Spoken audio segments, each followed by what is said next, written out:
बड़ा शुभ मुहूर्त चल रहा, आप सभी को शुभ मुहूर्त का लाभ प्राप्त करना चाहिए।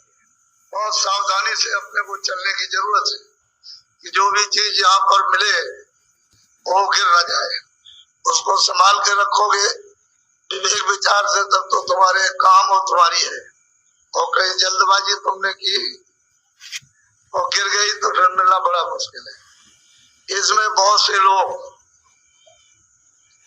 ये 2 महीना 1 महीना ये चले जाएंगे, संसार में नहीं रहेंगे, यानी उनका समय पूरा हो जाएगा। कहने का मतलब ये उनकी आयु पूरी हो जाएगी। 100 की पूंजी तो मैं इनको ये बताए देता हूँ कि वो लोग मेरी बात को हमेशा याद रखें। जब ऐसी घटना आप पर होने वाली हो, जितने लोग यहाँ हैं, जो भी सुन रहे हैं या जिन्होंने सुन लिया है वो बाहर भी हैं, अभी आने वाले हैं या चले गए, जिन्होंने सुन लिया इतनी बात हमारी याद रखो, मैं आपका पक्का सेवक हूँ। मुझे बिल्कुल पक्का सेवक समझिए आप, और कोई चीज मत समझिए। मैं सेवक हूँ आपका और पूरे तहे यानी वास्तविकता सत्यता से सेवा करना चाहता हूँ। तो जब ऐसा समय आ जाए, जाने का समय, तो आपके बाल बच्चे, आपके घर वाले, रिश्तेदार, ये वो, आप पहले तो सबको बुला लेना, उनको याद करना कि भाई तुम हमारे काम आओ, हम तो हमेशा तुम्हारे काम आते रहे, तो हमारी मदद कर दो इसमें। क्योंकि उस समय पर इतनी पीड़ा, इतना दर्द, इतना दुख होता है कि जो किताबें लिख नहीं सकती। महात्माओं ने अपना कलम बंद कर दिया, ये बयान नहीं हो सकता। उस समय पर जब जाने का वक्त हो तो वो तो पहले ये काम करते हैं, उनको तो देर क्या लगती है। जैसे हुकुम कागज मिला, उसमें से फटा और उन्होंने कहा कि ले जाओ और जल्दी जाके मकान खाली कराओ, तो दौड़ पड़ेंगे। तो वो तो बड़े जालिम और क्रूर, निर्दयी, उनको जरा भी नाम मात्र की दया नहीं, इतने मतलब क्रूर, इतने काले और भयंकर और डरावने कि बस फौरन आकर के वो आपका मतलब है नाम लेंगे और एकदम उनका नाम लेते ही और उनको आवाज देते ही आप बिल्कुल वही मूर्छा हो जाएगी। तुरंत, इतनी देर भी नहीं लगेगी। ऐसे जैसे बिजली का बटन खोलते हो, उससे भी कम इतने समय में आपके ऊपर पहुंच जाएगी और सट से आपको दबा लेंगे। बस न देखना है, न सुनना, न बोलना, न समझना, कुछ सब रास्ते काट देंगे। उस समय पर फिर वो कहेंगे मालिक का हुक्म हो गया, मकान खाली।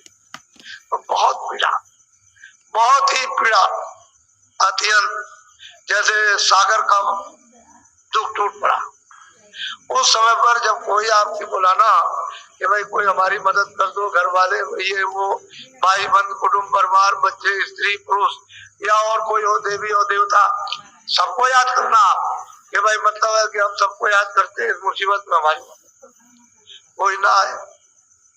हमारी बात कितनी याद रखना, आपने आपको नामदान दिया, अब मुझे तो अपना काम करना है कि आपको नामदान दिया, उसकी तो लाज रखनी, लेकिन तुमको भी तो कुछ चाहिए कम से कम, कि इतना तो कम से कम करो कि जब मतलब यह है कि जब कोई ना आए मदद करने के लिए और पीड़ा दर्द में और जाने का समय वो सब लिए जा रहे हैं पकड़ करके, तो आप अंदर ही अंदर, बाहर से तो कुछ आवाज आएगी नहीं, न इधर देख सकते हो, न सुन सकते हो, न बोल सकते हो, तो अंदर ही अंदर याद रखना कि बाबा जी ने ये कहा था कि जब जाने का समय हो जाए और कोई मदद न करे तो अंदर ही अंदर बोलना श्वास पर, जय गुरुदेव, जय, क्या बोलोगे? बस इतनी बात याद रखना। जब आप अंदर जय गुरुदेव बोलोगे तो मैं आपको मिलूंगा, मैं आपकी उस समय पर मदद करूंगा। साहब पहले उसको पीड़ा में आपके काम आऊंगा, जब कोई काम नहीं आएगा तो मैं आपके काम आऊंगा, मैं मदद करूंगा। आप उसको लेकिन इतना तो याद रखो, क्योंकि जय गुरुदेव नाम मेरा तो है नहीं, जय गुरुदेव नाम को उसका, मैं प्रचारक जरूर हूँ, मैंने इस नाम का प्रचार किया और इस हिंदुस्तान में किसी ने इस नाम का प्रचार नहीं किया। और मैंने सदा बताया आपको कि भाई ये किसी आदमी का नाम, मेरा किसी आदमी का नाम नहीं है, उस प्रभु का नाम। तो आपको इसमें संदेह की क्या जरूरत है, आपको उसका नाम लेना, मैं आपको मिलूंगा, मैं आपकी मदद करूंगा उस समय। और उस समय पर तो मैं आपकी संभाल करूंगा आपको, क्योंकि मैंने आपको नामदान दिया। और आप इतना नहीं लोगे तो फिर बताइए, फिर आपने क्या किया? नामदान का तो कोई उपयोग हुआ नहीं, तो फिर आपके लिए तो बड़ी मुसीबत। तो ऐसा क्यों नहीं, याद रखो। इसलिए कहते हैं कि भाई उसको अच्छी तरह से तुम अपने अंदर बसा लो। जब कोई भी बढ़ जाए तो फिर जल्दी काम हो जाता है, फिर दिक्कत नहीं है। और तुम ये देखना मतलब ये नहीं है जब मतलब कभी दूसरी घटना आ जाए और उस समय पर आप गिर जाओ, मूर्छा आ जाए उस समय, तो आपको तो मालूम नहीं कि किस तरह के छोड़ के भाग जाते हैं। वो सब छोड़ के भाग जाएंगे, जो लेने के लिए आएंगे छोड़ के भाग खड़े। तो आपको क्या परेशानी, इतनी तो याद करना।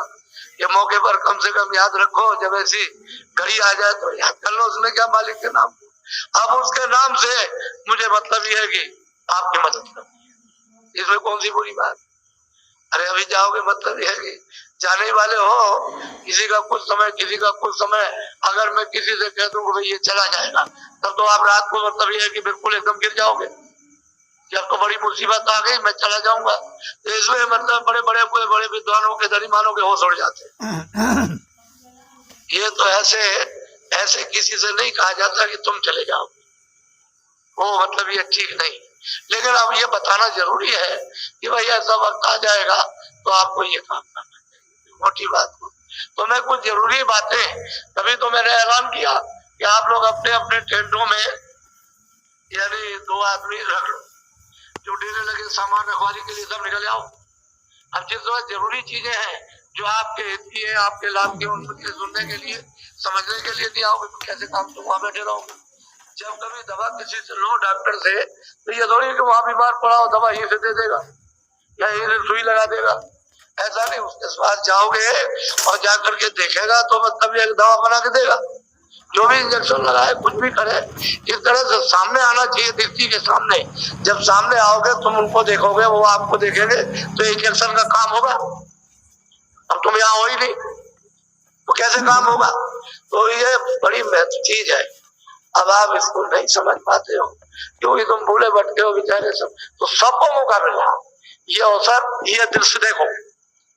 अब का रखा जितने भी यहाँ इलाहाबाद में जिन्होंने जन्म लिया होगा 100 वर्षों से ये दृश्य दिखेगा।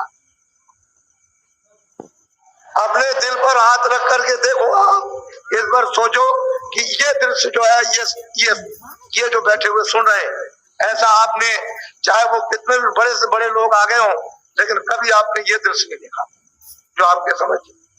ये तो अच्छी चीज है, ये तो आपकी सनातन है।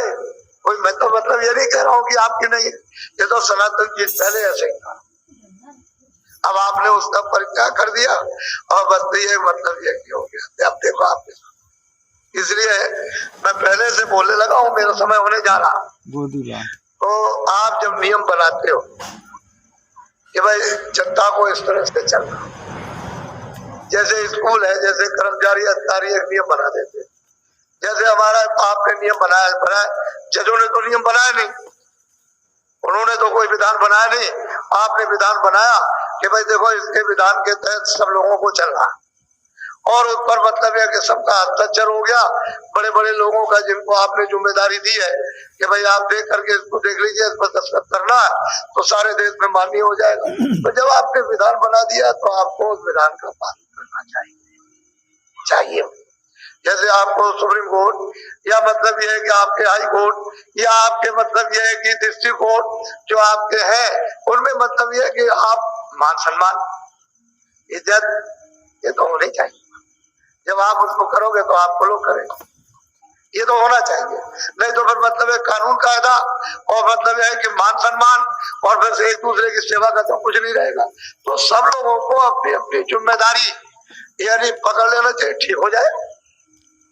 जो ढांचा बिगड़ गया है वो ठीक हो जाएगा, लेकिन ये है कि थोड़ा सा विचार करोगे तो सहूलियत हो जाएगी, आसान हो जाएगा। और विचार नहीं करोगे, अब आपको इतना ढंढोरा पीटा जा रहा कि आप मतलब त्रिवेणी संगम पर पहुंचिए, आपको अमूल्य चीज मिलेगी तो आपको वो आना चाहिए था। थोड़ा सा काम छोड़ दो, क्या तुम काम करोगे और क्या उससे सिद्ध हो गया, क्या आपको मिला है? थोड़ा सा रुक करके, कम से कम तुम्हारी आत्मा का तो कल्याण हो। उसके लिए तो कुछ कम से कम टटोलो कि भाई हमको कोई कुछ मिल जाए, हमको आत्म कल्याण के लिए कोई धन कुछ रास्ता हमको मिले जो हम इसकी बचत कर सके। तो भी कुछ नहीं। इससे ये पता चलता है कि तुम्हारे ऊपर में यानी कुकर्मों का अंबार लदा हुआ, तुम्हारी बुद्धि साथ नहीं देती, न चित्त साथ देता, न मन साथ देता, न इंद्रिय साथ देती। तो फिर तो खंदक में चले जाओगे, फिर बचोगे कैसे? तो सब जगह पर अगर हम लोग वास्तव में उस नियम का पालन करें तो सब व्यवस्था ठीक है, कोई गड़बड़ नहीं। अब इतने आदमी आए हुए, अब इनको अगर ये शिक्षा न दें तो बताइए फिर हम क्या है, हम क्या कर सकते हैं? तो शिक्षा इनको जब अच्छी मिलेगी तभी तो ऐसा हो। इसलिए सब चीजें बहुत गंभीरता से अपने को सोचना है, विचार करना, और फिर उसका थोड़ा बहुत आप इस्तेमाल करो, यानी व्यवहार में लाओ तो फिर ठीक हो जाए सब। आज देश के अंदर में चारों तरफ मतलब एक कोहराम मचा हुआ, घर से लेकर के बाहर तक, अपनी स्त्री से लेकर बच्चों से लेकर पति पत्नी से लेकर के अड़ोस पड़ोस में भाई बंधुओं से लेकर के तूफान मचा। अब इसके लिए सुधार के लिए तो आपका जनजीवन तो बिल्कुल अस्त हो गया और शांति का कोई नाम निशान नहीं। क्या होगा क्या होगा क्या होगा क्या नहीं होगा? अरे भाई धीरे से रास्ता ढूंढ लो, कहीं ना कहीं रास्ता मिल जाएगा और फिर उस तरह से चल पड़ोगे तो जीवन का क्या पलटा खा जाएगा। इसी जीवन को बदल जाते, घड़ियों में बदलो, दिन में बदल लो, महीने में वर्ष में बदलो, बदल जाएगा। तो आप हमको देखिए, हम दिन भर लगे रहते हैं, हर बात इनकी सुनते हैं। ये पूछिए आप जितने आदमी आए हुए इनसे पूछिए कि बाबा जी आपसे मिले तो सब आपको बताएंगे कि बाबा जी सबसे मिलते, तुमसे कोई छुआछूत करते, तुमको अमीर गरीब समझते हैं। आप खुद देखो कि बाबा जी किसी को अमीर किसी को गरीब या किसी को भेदभाव रखते हो, हमारे यहाँ से कभी ना हुआ ना होगा। ये देखिए, तो आपको ये सब चीजें अनुभव में उतारनी चाहिए। वैसे मैं भी आपकी तरह से एक हार मात में रहने वाला एक मनुष्य हूँ। जैसे आप थक जाते हो वैसे मैं भी सकता हूँ, इतनी मेहनत करते हो, ये सब पैर सूझ गए, लेकिन उसके बावजूद भी हम मतलब ये बराबर लगे हुए काम, यानी हमारे पैर सूझ गए। आप देखो इतनी मतलब मार पड़ती है तो ऐसे ऐसे करके मारा जाएगा तो मर जाएगा, खत्म हो जाएगा, ये हालत रहती। कोई ऐसे नोचना, यानी ऐसे नोचना ऐसे करके तो एक तरह से तो नाखून लगे हुए खून निकल जाता है, धोती खराब हो जाती है।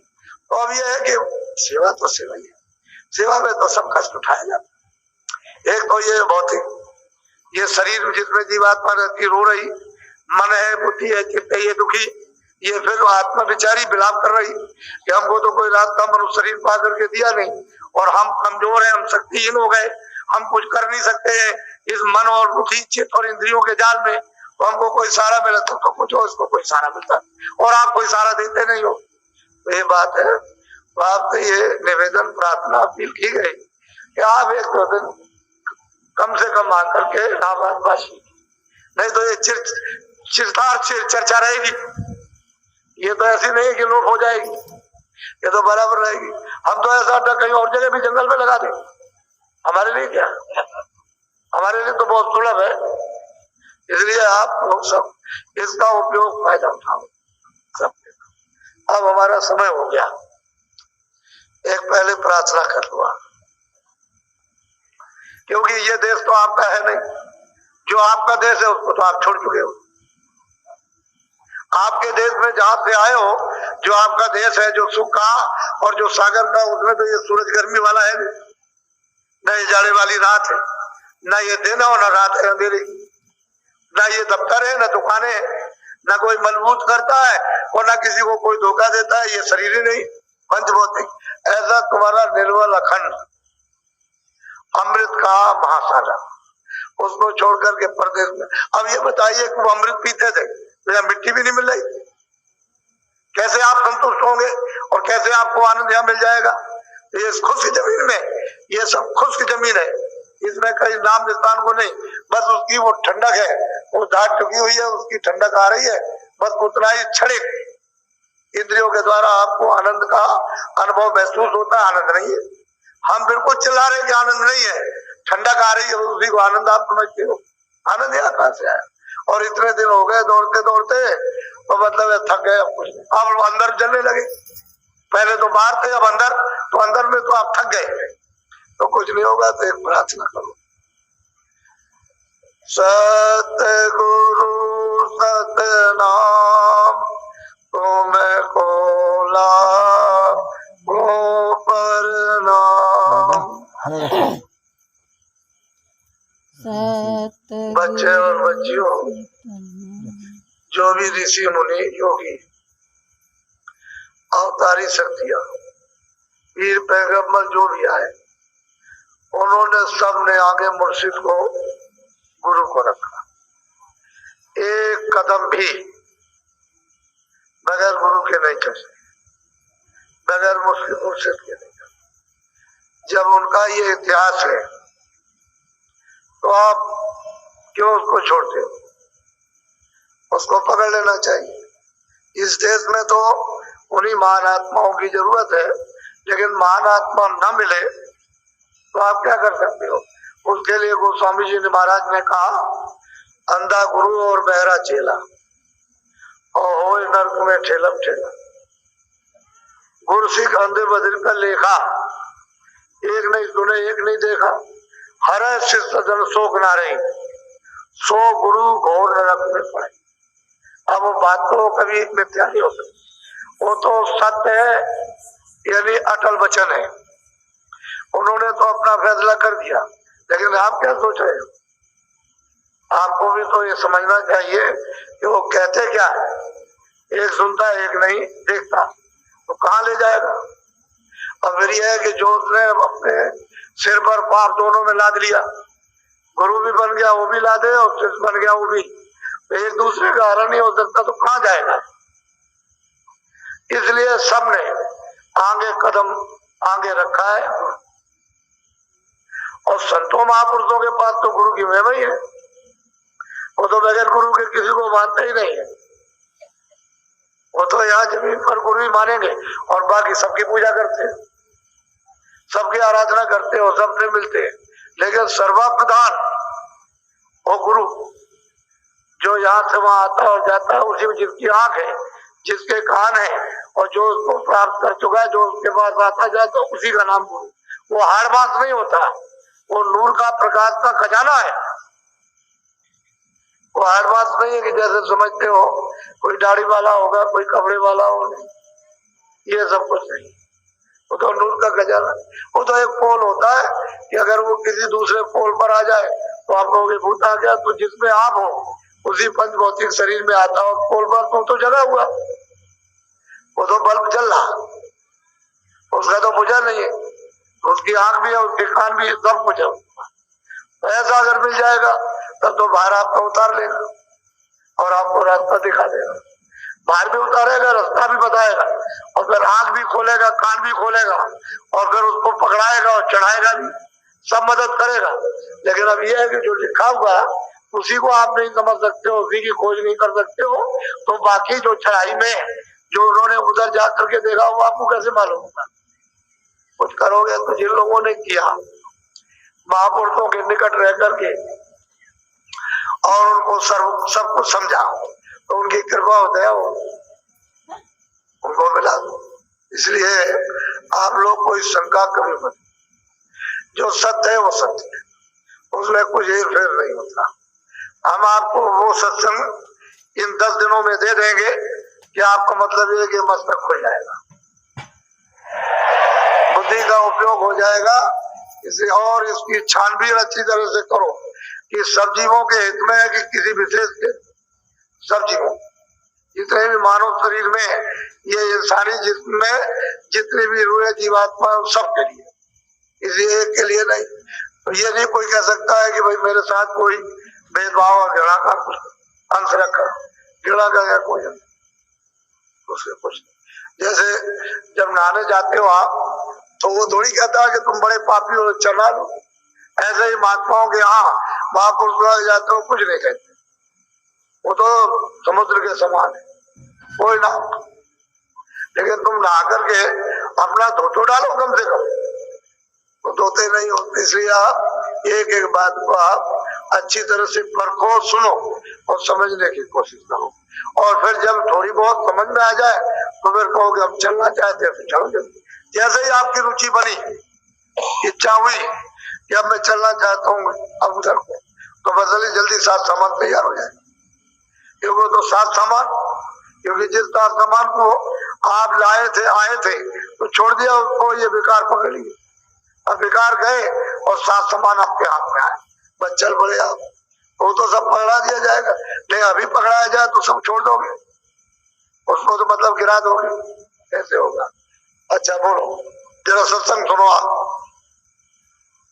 सूरत पूछे एक बाता, स्वामी देव वेद विख्याता। कहते हैं कि स्वामी, वो यहाँ पूछती है सूरत स्वामी से, महापुरुषों से कि हे स्वामी हमको जरा सब चीज का तो भेद बताइए। नहीं भाई, ये रचना जो हुई इसमें जो जीव फंस गए आकर के, तो ये भी हमको बता दीजिए, और इससे अलग है वो भी जरा खुलासा कर दीजिए, तो समझ में सबकी आ जाएगा। बोलो। तब स्वामी ने वचन सुनाया, मार्ग कायो वेद लखाया। सूरत को उत्तर दिया कि देख सूरत, मैं अब रास्ते का भेद देता हूँ, रास्ता बताता हूँ, और उस पर अब तू चल, कम से कम जब पूछा है तो मैं सब खोले देता हूँ, तुझे समझा देता हूँ। जब तेरी इच्छा जानने की हो गई तो सब बताऊंगा, तो सब मार्ग का सब भेद, उसको खुलासा उन्होंने किया। भाई इस रास्ते से तू आई है तो ये रास्ता चलेगा, चल। सही बात तो यह है कि सूरत पहुंच गई, तब ये स्वामी से प्रश्न कर रही, इसलिए कर रही है कि स्वामी हम हमारे ऊपर तो कृपा हो ही गई, लेकिन और जो अनेक जो सूरतें हैं जो यहाँ फंसी पड़ी हुई है, उनके लिए क्या, वो कैसे जानेंगे, कैसे प्राप्त करेंगे आगे? आप तो चले जाएंगे तो कैसे मालूम होगा, पीछे क्या प्रमाण रहेगा आपका? तो वो सब खुलासा मार्ग का सब धीरे से उसको भेद बता रहे। बोलो। पांच नाम का सुमिरन करो, श्याम से तमें सु। अब उन्होंने कहा कि देख सूरत, पांच नाम का सुमिरन, और श्याम से अंदर में जो सूरत, जो जीवात्मा जो दोनों आंखों के मध्य में बैठी है, कहते हैं कि यही ये दरवाजा है। तू जरा सा अपनी आंख उभार कर मेरे सामने ऊपर की तरफ देख तो तुझे द्वार में जाएगा। द्वार कहते हैं गेट, दरवाजा, उसको द्वार कहते हैं। ये वो मिल जाएगा तो कहते हैं भाई श्याम, और श्वेत बीच में सफेदी है, चारों तरफ श्याम है। फिर कभी श्याम हो जाएगा, बीच में चारों तरफ सफेदी हो जाएगी। कहते हैं श्याम श्वेत में तू अपनी दृष्टि को जमा करके रख, हिले डुले नहीं।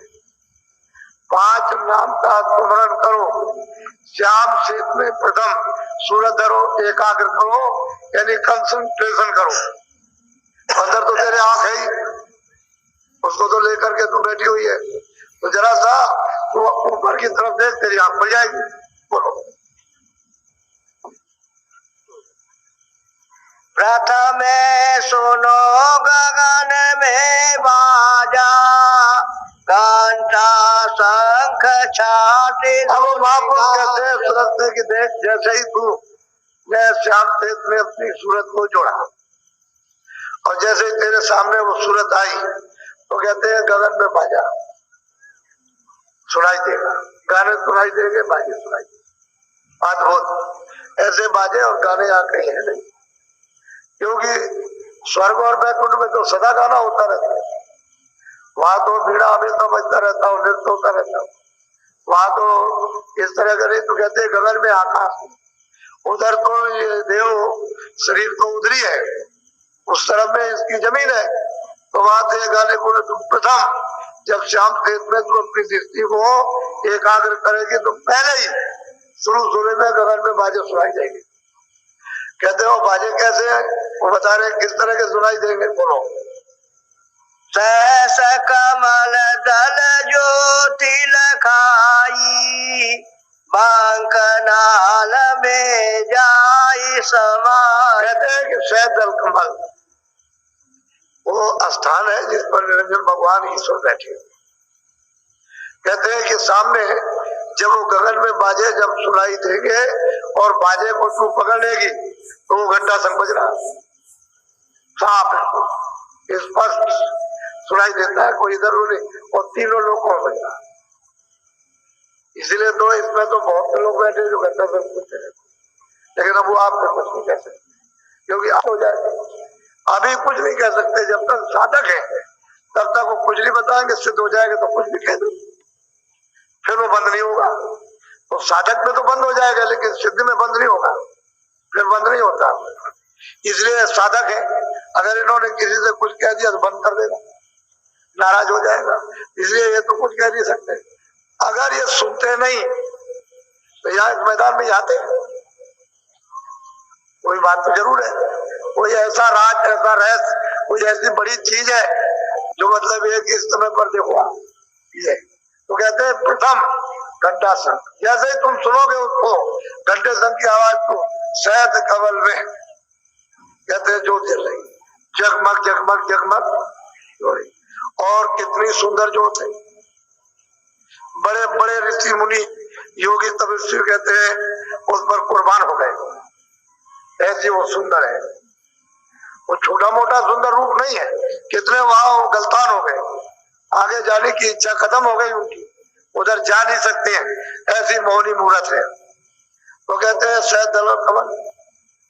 गोस्वामी महाराज उसी को रामायण में कहते हैं कि मुंदेव नैन तुलसित में भयो पुन चितवत कौशलपुर गए। कहते हैं वो कौशलाधीश यानी शहद दल कमल में वो मतलब ये है कि ईश्वर निरंजन भगवान खुदा घाट बैठे हुए, मैंने उनको देखा, मुझे दिखाई दिए। तो कहते हैं प्रसन्न हो गए, खुश हो गए। जब खुश हो गए, प्रसन्न हो गए तो उन्होंने रास्ता दे दिया, क्योंकि जब तक ये रास्ता देंगे नहीं तब तक उधर नहीं जा सकता कोई। रास्ता तो उधरी से आने का, इधर से उधर जाने का, दूसरा कोई रास्ता नहीं है कि आप मंडल को कहीं क्रॉस करके चले जाओ उधर, वो वही में से होकर के रास्ता। तो जब उन्होंने देखा तो खुश हो गए और ये कहा कि अच्छा तुम चले जाओ। तो उनके पास तो महापुरुषों का टिकट था, रोक कैसे सकते हैं? जो महापुरुष जो आए थे वो तो उधर आते जाते हैं, तो उनके पास तो टिकट था, चले अच्छा तुम चले जाओ। तो जब उधर गए उस पार, उधर चले गए तो गोस्वामी महाराज कहते उधर माज सुन अंडज राया देखो बहु ब्रह्मांड दिखाया। कहते हैं बहुत उधर तो अंड की रचना हो, बहुत से ब्रह्मांड हमने अपनी आंख से उधर जा करके ही हमने सब कुछ देखा। तो कहते हैं ज्योत का भी दर्शन किया और उसके बाद में ईश्वर का भी दर्शन साक्षात्कार और परे चला गया। उस पार में गया तो उधर देखता हूँ कि उधर में कितने कितने ब्रह्मांड है, बिल्कुल साफ करे। महापुरुष भी कहते हैं यही बात कि भाई तुम ऐसा करो कि जिस तरह से मतलब प्रथम सुनो गगन में बाजा, घंटा नाद सुन साजा, घंटे और शंख की आवाज को पकड़ करके साध लो, यानी उसको ऐसा पकड़ो कि उसमें रम जाओ, ले हो जाओ। बस जैसे ले होगे फट खींच ले, वो तो सूरत को फौरन खींचती है। यानी इस तरह से सरासर जाएगी कि कितने मतलब 1000 मील पार किए क्या पता चलेगा, 60 पे जाएगी उधर से सीधे शरीर से अलग हो जाता है। जैसे मृत्यु के वक्त में जीवात्मा इससे अलग होती है, वैसे ही साधक जब साधना करता है इससे अलग हो जाता है, वो अलग होकर के जाता है, उसको देखती है। तो कहते हैं प्रथम सुनो गगन में बाजा, घंटा शंख नाद सुन साजा, इसको साध लो अच्छी तरह से, पकड़ लो इतनी तरह से, तो आगे मतलब है ज्योत चलेगी। शहद दल कमल में वो निरंजन भगवान बैठे हुए, उनकी वो ज्योत चलती है और निशान बता रहे हैं रास्ता, रास्ते का पूरा भेद उस सूरत को खोल रहे हैं कि देख सूरत ऐसे चलना है, ऐसे जाना है, और ये चीज रास्ते में मिले। बीच में तो रचना सब छूट गई, जो बीच में रचना है बेशुमार। दिल्ली है तो रास्ते में कोई गांव खेत नहीं पड़ेंगे, बहुत से गांव, बहुत से खेत, बहुत सी चीजें, बहुत जंगल और बहुत सी नदियां नाले पड़ेंगे। तो उनको तो मतलब दिल्ली का बताना कि देखो वहां ये, तो बीच का तो उन्होंने रचना सब छोड़ दी और कहा कि सीधे चलो। बीच में तो बहुत आवाजें हैं, बहुत तरह के बाजे बज रहे, वो कोई गिनती भी नहीं आ सकते, इस तरह के बाजे हैं। तो उन्होंने और बाजों को छोड़ दिया, कहा कि तुम वो बाजा पकड़ो, जैसे ही तुम उसमें ले होगे बस फौरन बाजा खींच लेगा और सामने खड़ा कर देगा, साक्षात्कार हो। ऐसे ही खुदा का दीदार है, वो तो खुदा ही है, वही गार्ड है, वही हम सबके मतलब ईश्वर 3 लोग के मालिक। बोलो बांक पार त्रिकुटी में गई। कहते हैं कि पंखलाल टेढ़े रास्ते को पार करके नीची ऊंची घाटी और ऊपर त्रिकुटी स्थान पर पहुंची। वहां वो विराजमान, उन्हीं को ब्रह्म कहते हैं। मुसलमान अपने शब्दों सबको खुदा कहते हैं, रब कहते हैं। वो मतलब ये कहते हैं कि जब उसकी धुन ली, उसकी पकड़ी, तो ऊपर से भी धुन आ रही। जैसे ही उसकी धुन सुनी कि बादलों की गरज हो रही, घन घमंड नवगज घन घोरा प्रिया हिंडर पद्मन मोरा, यानी बहुत तेज घमंड गर्जन हो रही है, घना घोर। और जब उसको दौड़ रही है कि भाई इतनी चमक है उस गरज में, इतनी लाइट, इतनी बिजली कड़कती है कि वो एकदम से इस तरह से ऐसे ऐसे ऐसे ऐसी बिजली चमकती। कहते हैं कि वो वहां पर विराजमान है और ऊपर की आवाज आ रही है। ये ब्रह्म का स्थान है। कहते हैं रास्ते में इस घाटी को पार करने के बाद ऊपर मिलेगा वो बड़ा भारी कण है, कण कहते हैं किला, भारी किला। अब वो इसका संसार का तो कोई प्रमाण है नहीं, इसके तो प्रमाण देने की जरूरत नहीं, कि तो कुछ भी नहीं है। जब ये कुछ नहीं तो कितना बड़ा किला है जिस पर वो विराजमान बैठे हुए किले। वहां जाकर के उसे त्रिकुटी स्थान पर ब्रह्म का साक्षात्कार जब होता है तो ऊपर से आवाज आ रही, उधर की आवाज, उधर खबर पड़ गई। तो जिन योगियों ने योग किया था और इस आवाज को सुना था, तो आवाज तो सुनी के ऊपर से आ रही, लेकिन उनको भेद नहीं मालूम था, इसलिए ऊपर नहीं जा सके। तो इतना ही कह के छोड़ दिया भाई और कुछ है, इतना नहीं और नहीं कुछ। अब वो जो है वो हमको नहीं मालूम, हमको वो प्राप्त नहीं हुआ, लेकिन है जरूर कुछ। ऐसा इशारा वहां पहुंचने पर, उसका साक्षात्कार करने पर होता। और बहुत इससे बहुत अत्यंत सुंदर उनका ये शरीर है, चीज क्या उसकी महिमा की है, बोलो। आगे पहुंची सो नमजार, रंकार धुन सुनी पुकार। फिर आगे जब उसका साक्षात्कार ब्रह्म का हो गया तो आगे सुन में वो मतलब पार ब्रह्म है। तो कहते हैं जब वहां मध्य में पहुंची तो उधर जाकर के उनकी ठिकरी सारंगी बज रही। जब उसको पकड़ा तो जिसमें से आवाज आ रही थी उसी को पकड़ लिया, ले हो गई। तो वो पहुंची वहां, तो वहां रंकार का साक्षात्कार, यानी वो पार ब्रह्म वहां पहुंचे। अब वो बिल्कुल एकदम मानसरोवर में स्नान कर लेगी, त्रिवेणी संगम में स्नान करेगी, वहां जाकर के तब पार उतरेगी। बगैर त्रिवेणी संगम में वहां पहुंचे में कोई पार नहीं उतर सकता, कभी नहीं उतरेगा। तो मतलब ये है कि कहते हैं वहां अब निशान बता रहे हैं, बीच की सब रचना छोड़ दी। कितनी रचना है, कितने मंडल है उनके, उसको सबको छोड़ दिया, सीधा उन्होंने लिया कि बीच में कोई फंसे नहीं, इस तरह से चल। तो ये कहते हैं चल मैं भी मिलूंगा, उन्हीं मंडलों पर मैं भी मिलूंगा, मैं तेरे साथ रहूंगा। तो मिलते हैं, हर मंडल में मिलेंगे, जिधर वो चढ़ेगी चल के जाएगी उधर बताएंगे दर्शन। मैं किसी मंडल में अगर रुक गई तो तमाशा देखती रह जाएगी, उसको छोड़ नहीं सकती, ऐसे तमाशे हो रहे। तो कहते हैं ये कुछ नहीं, आगे चल। कोई बताते कि आगे चले, आप कुछ भी नहीं। तो गुरु का पूरा रूप, जिस रूप में यहाँ दर्शन देते हैं मनुष्य शरीर में, वो रूप सब जगह मिलता जाएगा, लेकिन वो हाड़ मास का नहीं होगा, वो हाड़ मास का नहीं है। पंच भौतिक शरीर ये नहीं होगा, वो होगा नूरानी, लेकिन शकल उसकी यही होगी, वो दिखाई देता जाएगा। क्योंकि जब आप यहाँ उसको पहचान लोगे और वहां नहीं मिलेगा तो फिर आप अपना कैसे समझोगे कि भाई मैंने मृत्यु में इनसे रास्ता लिया और मतलब ये अगर कोई और मिल गया। क्योंकि कभी कभी ऐसा होता है कि उधर जा रहे हो तो काल ने गुरु का रूप धारण कर लिया, तो वो बताएंगे कि भाई ये रूप नहीं है, तुमको भटकाने के लिए, रोकने के लिए धारण कर लिया, ये गुरु का रूप नहीं, उसकी पहचान है। तो साधक उसको पहचान लेता है, ये गुरु का रूप नहीं है, फिर याद करता तो मिल जाते उसी मंडल पर, वहीं मिलेंगे जहाँ जाएगा। बोलो।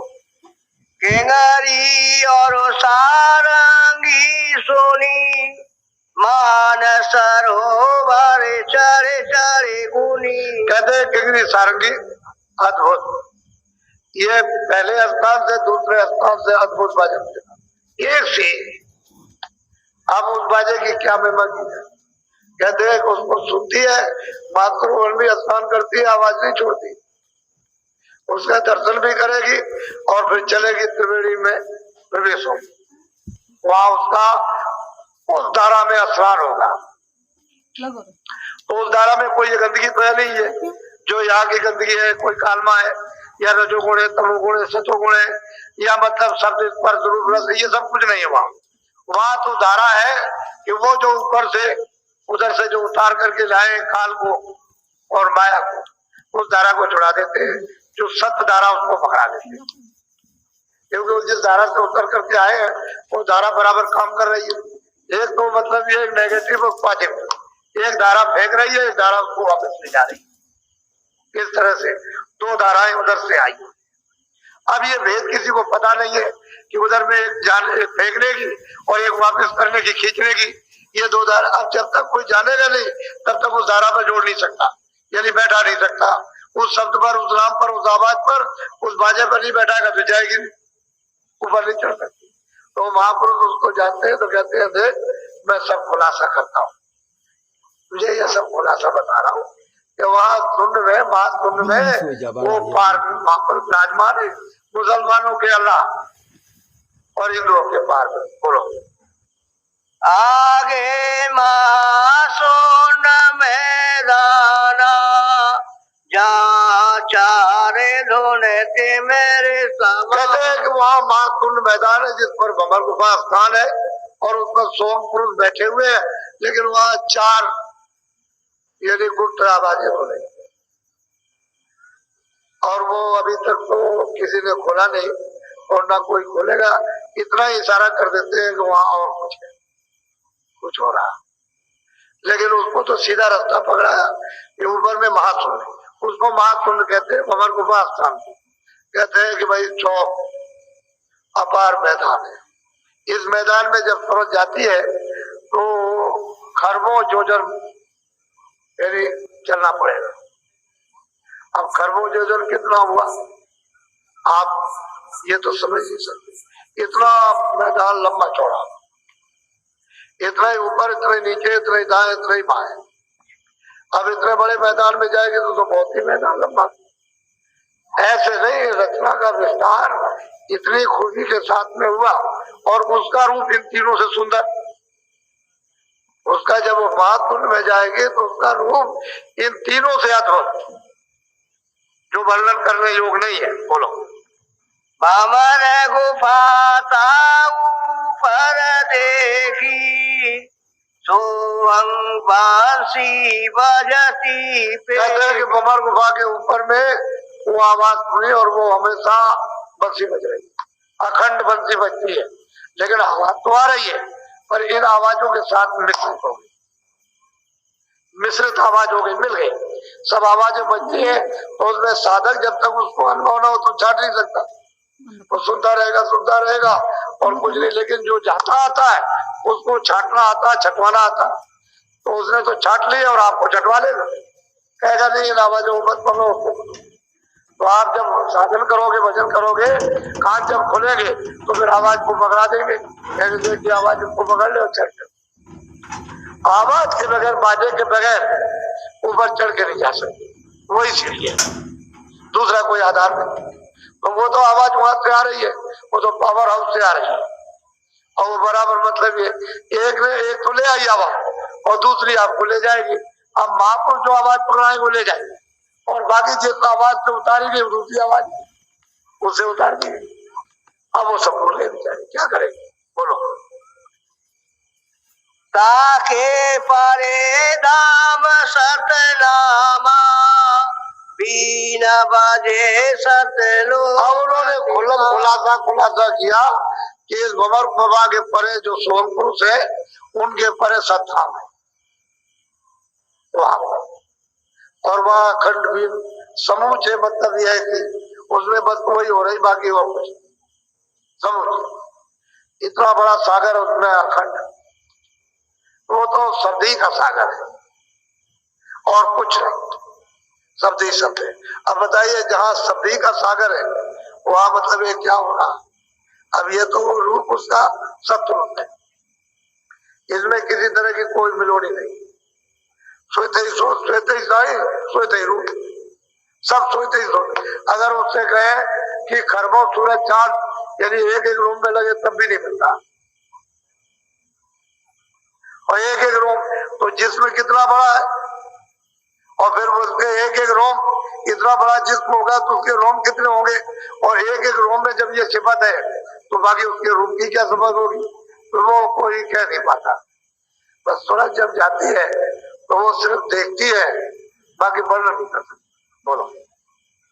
सोना सोराते फिर आगे चली अलख लोक में जा। अब जब ये सतलोक में पहुंच गई और सतपुरुष का दर्शन कर लिया और फिर उसमें वो छा गई, मिल गई उस समझ में, उस शब्द में, उसी का रूप हो गई, तो आगे कोई परेशानी नहीं, आगे कोई तकलीफ। जब वहां पहुंच गई तो सीधी जाएगी, आगे कोई बंधन किसी तरह का है। उन तीनों लोगों में कोई फिर बंधन नहीं है। फिर तो वो बंधन है कि अनामी पद में जाएगी, बस यही तक है, वहां तक पहुंचने के लिए ही, बाकी उसके बाद ऊपर जाने के लिए कोई किसी तरह की कोई दिक्कत है ही नहीं, वहां कोई परेशानी नहीं है, कोई संकोच, कोई चौकी और पहरा, वहां कुछ नहीं। अब उन लोगों की क्या महिमा है, उस पुरुष की क्या महिमा, अलग पुरुष की, अगम पुरुष की, और जो सबका सृजनहार है, जो सबका मालिक है, उसके लिए क्या कहा जाए, कौन कहेगा, कौन है कहने वाला। सब उन्होंने कहा कि मैं चुप हो गया, मैं सब लोग बोलो। कोटि नयन सूर उजियारा अलख पुरुष छवि अद्भुत कहते हैं एक से एक अद्भुत रूप, एक से एक कितने कितने कोटा। ये सूरज नहीं, वो सूरज जो भंवर गुफा में से उसकी उपमा दी है, इस सूरज की नहीं। इसकी ये सूरज कुछ नहीं है, उसकी उपमा दी है कि वो सूरज यानी उसका प्रकाश एक एक रोम के अंदर इतना इतना है, ये सूरज नहीं हो आपको। इसका प्रमाण वहां महापुरुषों ने कुछ नहीं दिया कि आप कह दोगे चांद सूरज होगा, ये होगा, मतलब ये नहीं, वो सूरज, उसका प्रमाण दिया। इतना मतलब एक एक रोम में उसके प्रकाश और उसकी शोभा, उसका रूप है कितना सुंदर, कोई वर्णन नहीं कर सकता। बोलो। से अगम लोक को चली अगम पुरुष से जा। अब वो सूरज किधर थे, उन्होंने जो बताया कि देख सूरज चल, तो उधर में फिर अलग लोग से चढ़ गई अगम, अलग लोग पुरुष का तो दर्शन हो ही गया। अब ऊपर में चढ़ी तो अगम पुरुष में उसका, अगम पुरुष का उससे भी सुंदर, उससे भी सुंदर, और कितना बड़ा। इसी अगम पुरुष की काया महासंघ की है, महासंघ जोजन की काया है।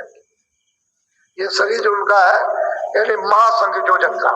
अब आप अंदाजा अपनी बुद्धि से लगाओ कि महासंघ एक जोजन का 4 कोस, तो महासंघ उसका शरीर है, तो देश कितना बड़ा होगा ये सोचिए। शरीर ही इतना, तो उसके एक एक रोम में यानी कितने सूरज और कितने चांद यानी रोशनी करते। और फिर जो अनामी पुरुष है उसका क्या बयान हो सकता, उसके ऊपर में जो अनामी पुरुष है उसका तो कोई बयान ही नहीं कर सका, ना कोई कर सकेगा। वो तो उसमें गिर करके वही रूप हो गई, वही दूसरा कोई रूप ही नहीं, वही हो, वो कोई ना बयान कर पाया ना कर सकेगा। बोलो। हर वन सूर चांद पर काका दोने का वाकी अगम बिरा। अब उन दोनों को कौन वर्णन करे, उन दिनों का तो अच्छे भी नहीं मिलता, तो कैसे आपको बताया जाए ऐसी होगी, इस तरह की होगी, वहां कोई चिन्ह ही नहीं आ। जब यहाँ चिन्ह नहीं है तो उसको कोई वर्णन ना अलग लोग की धुन को और ना अगम लोग की, और जो अनामी लोग में जो धुन हो रही है वो तो कोई कैसे कहेगा, वो तो आवाज उसी धुन ने, उन्हीं की धुन ने तो ये तमाम लोग बनाए। अगर वो धुन चारों तरफ यानी नहीं फैलती तो वो लोग नहीं बनते, उसी तो आवाज कितनी होगी। ये आवाज यहाँ क्या कुछ नहीं है ही नहीं कुछ, ये तो नाम निशान भी आते ऐसी आवाज। बोलो। दोने का वर्णन कैसे गाऊं जग में कोई दृष्टांत बस वो कहती है कि महापुरुष कहते हैं देख सूरत, देख तू खुद देख रही है कि इस धुन का कैसे वर्णन किया जाए। कोई जगत में कोई नमूना कोई चिन्ह तो है नहीं है जो उसको बता दिया ऐसा होगा, ऐसी धुन होगी, ऐसी होगी, ऐसा उसका रूप होगा। न यहाँ रूप है न उनकी कोई आवाज, तो कोई जब चिन्ह नहीं है तो कैसे बता दे। अब ये सूरत बहुत देख रही, लेकिन आपके लिए उसमें कितना ऊंचा, ये भी पूरी हो गई। जो आप पहुंच गए पूरा हो गया। मीराबाई भी पहुंच गई इसी तरह से। यही रैदास जी ने बताया। यही काशी में रहते थे, जूते काटते थे, जूते अपने काटा करते थे जो आ जाए पुराने। धीरे धीरे धीरे धीरे जब इनकी शोहरत हुई, लोग जानने लगे, तो उस समय बड़ी छुआछूत थी, बहुत बहुत छुआछूत। तो किसी ने उधर सुना राजस्थान में काशी में एक महात्मा रहते, तो लोगों से यहाँ काशी में गंगा स्नान करने आए तो पूछा उन्होंने, यार रैदास जी कोई महात्मा रहते? अरे कह लगे वो तो चमार है, जात के चमार है। कह लगे नहीं वो चमार होंगे, लेकिन हम दर्शन करना चाहते हैं। तो कह लगे आप उजाले में मत जाइए, अंधेरा हो जाए तब जाइए, नहीं आपकी बड़ी बदनामी होगी कि चमार का दर्शन करने जा रहे। तो जब अंधेरा हो गया, उस समय पर ये बिजली तो थी नहीं, ये बिजली नहीं थी, तो रात में अंधेरा था, वही अपने कंडील और लालटेन वगैरह तरह तरह की थी दिए, वो तरह तरह के उसको जलाते थे। तो वो शाम को सूरज जैसे डूबने लगा वैसे सामान उठा के घर चले जाते, वो कभी नहीं रहते। उस दिन वो बैठे रह गए कि वही दर्शन करने आएगा तो ये लौट जाएगा वापस। तो जब अंधेरे पहुंचे, पूछते गए, उन्होंने कहा देखो वो बैठे अंधेरे में, छोटा सा दिया जल रहा, वो देखो बैठे। तो आ गए और देखा, तो उन्होंने प्रणाम किया, बहुत अच्छी तरह से प्रणाम किया, कोई भाव खराब नहीं थे, प्रणाम उन्होंने किया। कहले महाराज मैं दूर से आया हूँ और मैंने आपकी चर्चा सुनी तो मैं दर्शन करने के लिए आया हूँ। कहले अच्छा तुमने बहुत अच्छा किया, दर्शन करने आए, तो मैं भी तुम्हारे लिए बैठा रहा। मैं सोचा कि तुम चले जाओगे, इतनी दूर से आए हो और दर्द नहीं होगा तो तुमको दुख होगा, तो मैं इसलिए बैठा रहा। अच्छा लो, सामने उन्होंने चमड़ा पानी में डाल दिया, वो भीग रहा था। ये लगे ये लो चमड़ा में, ये लो पी लो, ये चमड़ा में ले लो, तो ले तो लिया उन्होंने।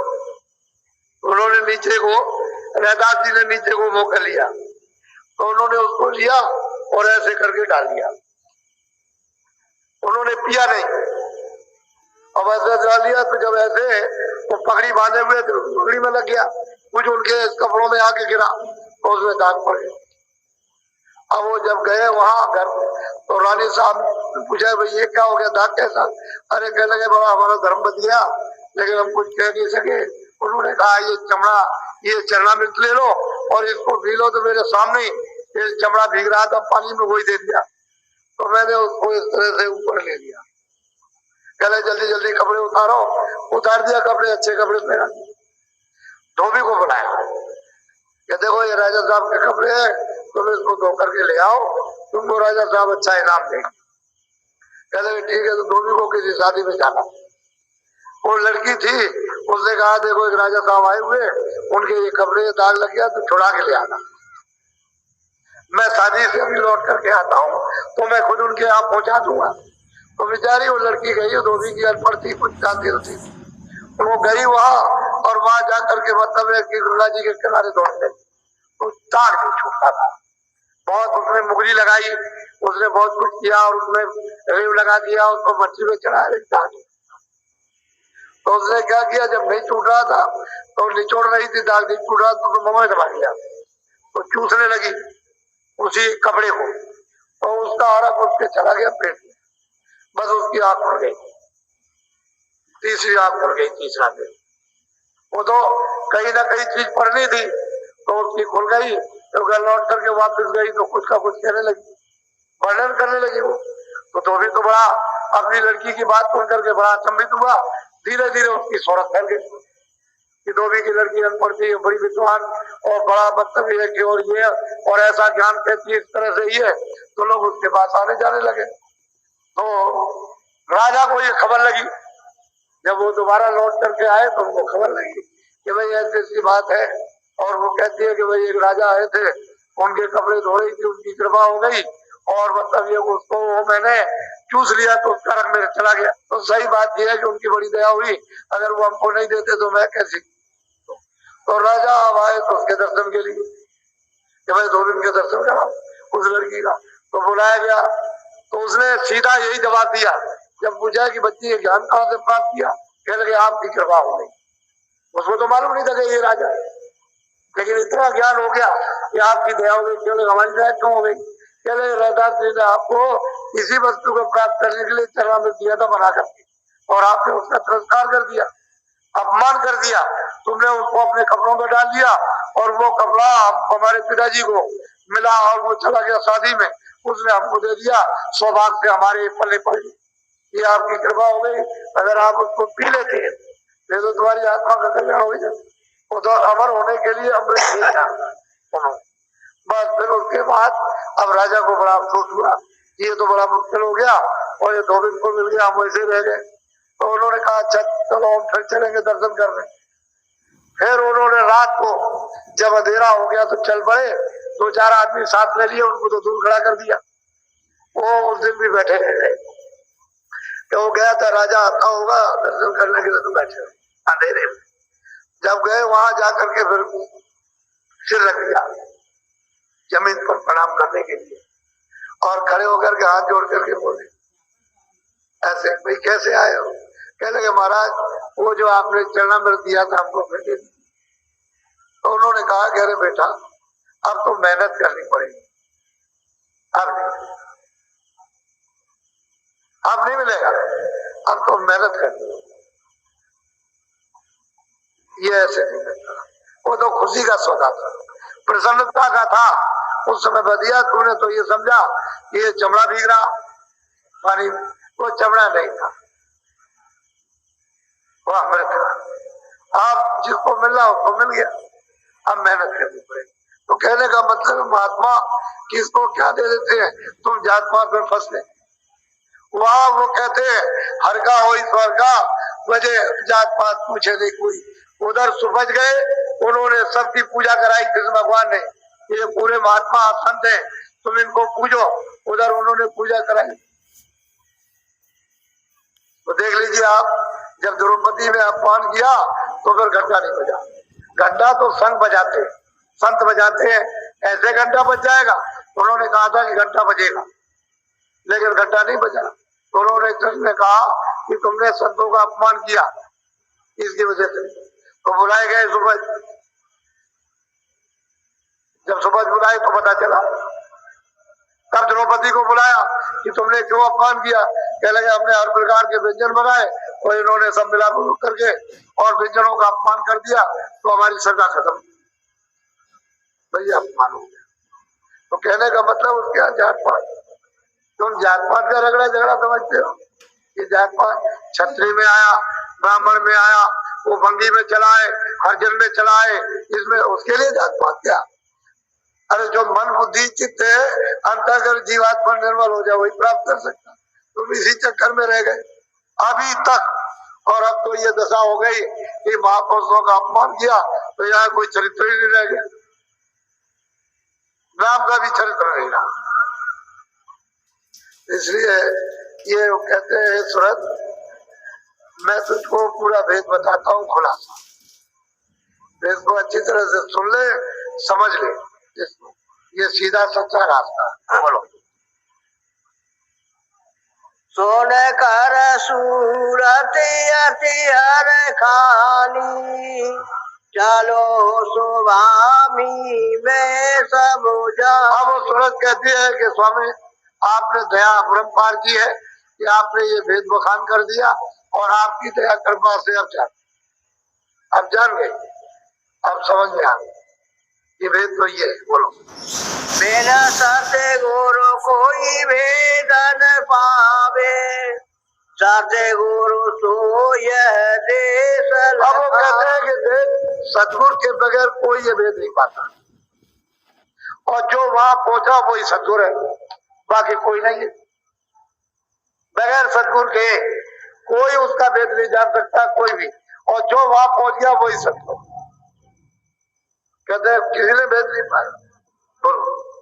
सतगुरु की महिमा अति भारी, कोई न जाने पछे पछे कहते संत सतगुरु की महिमा बहुत बड़ी महिमा, उसको कोई नहीं जान सकता। सब संसार में इसमें पच करके हार है, उनको नहीं पहचान पाए, इतनी उनकी महिमा है। अब आप लोग चाहते हैं कि शरीर से आंखों से पहचान ले, बुद्धि से समझ ले, कोई चीज समझ में नहीं आई। क्या बात, ऐसे ऐसे प्रमाण। महात्मा मतलब ये है कि आपके पास रहे कभी नहीं जान सकते। एक पंजाब में महात्मा पूरे तरबूज काट करके खिलाया करते थे। चल गए, इधर आ, देखिए तरबूज पका हुआ है, बहुत मीठा, ले ये खा लिया।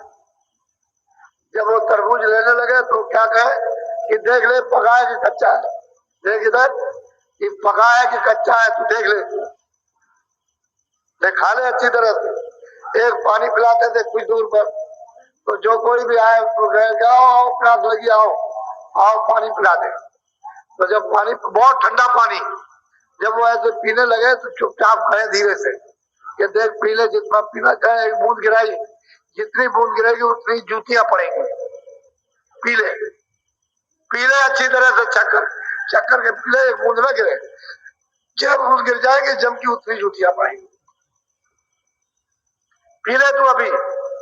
असल में बात यह, महात्माओं को कौन पहचानता था? पूरे संतों को किसी ने जोगी जति ऋषि मुनि तपस्वी सन्यासी बैरागी, ये कोई भी नहीं, दानी कोई नहीं जान सकता। उनकी महिमा बिल्कुल अलग। क्या पर कृपा दृष्टि में करे, वह जाने और कहते जिसके ऊपर में दया कृपा दृष्टि हो जाए वो तो उसको जान लेगा और वो समझ लेगा। जिसके ऊपर में दया कृपा दृष्टि नहीं हो, क्या जान सकता? वो तो यहाँ अंधकार में पड़ा हुआ, उसको बेचारे को क्या मालूम। ये बड़ा सौभाग्य था आप लोगों का, सबका बहुत ही अति उत्तम, यदि सुयोग और समय का उपयोग और आपका भाग, इन घड़ियों में मनुष्य जीवन की जो श्वासें चल रही है वो अति अमूलक और भागशाली। ये पता नहीं कब का पुण्य आकर के जुड़ गया, इस घड़ी में सुयोग आपको मिला, ये मिलता नहीं है जिसमें ये भेद मिलता है। वैसे तो मैं कल आपको नाम जान दूंगा, आज तो नहीं दूंगा, एक दिन छोड़ करके एक दिन कल आपको दूंगा, आप इसको ले लीजिए। वो जिसने विधान बनाया है वो आपको छोड़ेगा नहीं, अभी अपना अपना छुटकारा करा लो, जल्दी करो, देर करने की जरूरत नहीं है। और अगर कहीं चूक गए तो फिर ये अवसर मिलेगा नहीं कभी, मनुष्य जीवन का अवसर नहीं मिल रहा, ये निकल गया। ये कितने युगों, कितने सज्जुग अनगिनत त्रेता द्वापर बीत गए और उसके बाद आपको ये हाथ में पड़ा और दरवाजे पर आप बैठे हुए और फिर भी आप वापस लौट गए। 4 खानों में 84 लाख चोरी होंगे और नरकों की तरफ, तो फिर आप लौट करके यहाँ कब आओगे मनुष्य शरीर? ये सोच लो अच्छी तरह, अभी मौका है, अभी जल्दी करो, देर मत करो। एक घड़ी आधी घड़ी, इसलिए वो कहते हैं घड़ी आधी में पुनः तुलसी संगत साथ की हरे को अपराध।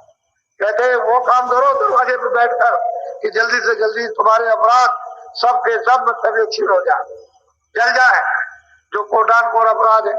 तो दृष्टि को और कानों को खोलो और उसके खुलते ही यानी फिर वो भस्म होंगे, तभी दिव्य ने तोते ही ये कर्म भस्म होते हैं। जब पुण्य जब पाप, सब पहाड़ों का ये गली ऐसे जलता है जैसे घास जलती है, लेकिन थोड़ा सा माप कृपा दया तो लेना ही बगैर उसके। बोलो। कोई कोई जीव करे विश्वासा, करे पर सीत बोधारे। कहते कोई कोई जीव पर सूफी मंदिर में कोई जीव इनको सुनाते हैं, कोई विश्वास करते, और जो विश्वास करते हैं वो फिर चलने की धारणा बनाते हैं। कोई सब तो काल की नगरी में बिल्कुल कूट करके इनको इतना जर्जर कमजोर कर दिया है कि कुछ नहीं। कोई अब इनको बहुत सहारा देते हैं, बल देते हैं, हिम्मत देते हैं, मदद करते हैं सब, तो कोई कोई जीवित है। चाहते हैं कि दरवाजे पे बैठे चलो चलो, और चलते ही नहीं मुड़ जाते, फिर इसी तरफ